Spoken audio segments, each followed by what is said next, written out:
2012, Nigeria stood still, not because of war, not because of disaster, but because the people said no. When the government of Goodluck Jonathan removed fuel subsidy and petrol jumped from 65 naira to about 140 naira, Nigerians erupted. Streets were filled, voices rose, fear disappeared. For 12 days, from January soon to 14, the nation burned with resistance under one banner: Occupy Nigeria. But here's the question that should shake your bones today. Where are those voices now? Today, Nigerians are buying petrol for over 1,300 naira, nearly 10 times what sparked a nationwide shutdown in 2012. Yet the streets are quiet, the anger is muted, the resistance almost non-existent. So what changed? Let's talk about the people who once stood shoulder to shoulder with the masses. Men like Wole Soyinka, whose voice thundered across the nation then. Clergy like Tunde Bakare and Adeboye, who didn't just pray, but protested. Celebrities who marched, spoke, and amplified the cries of the people. They were loud, they were bold, they were everywhere.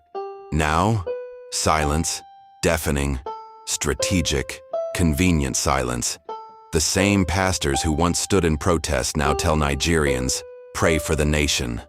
The same voices that challenged power now caution patience. The same moral authorities who once demanded accountability now preach endurance. So we must ask, did God not exist in 2012?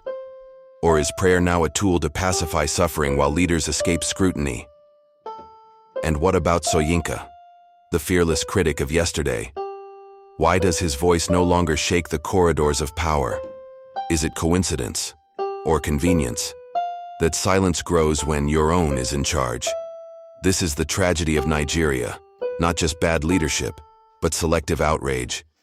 Our political class thrives on hypocrisy. Our elites operate on double standards. Our elders pick and choose when to speak, not based on truth, but on alignment. And the result?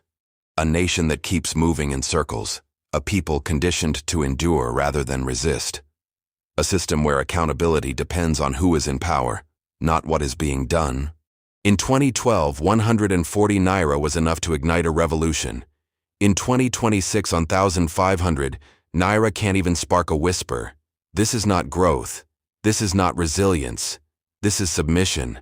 Nigeria is not just failing because of corrupt leaders. Nigeria is failing because those who should speak have chosen silence. And silence in times like this is not neutrality. It is complicity.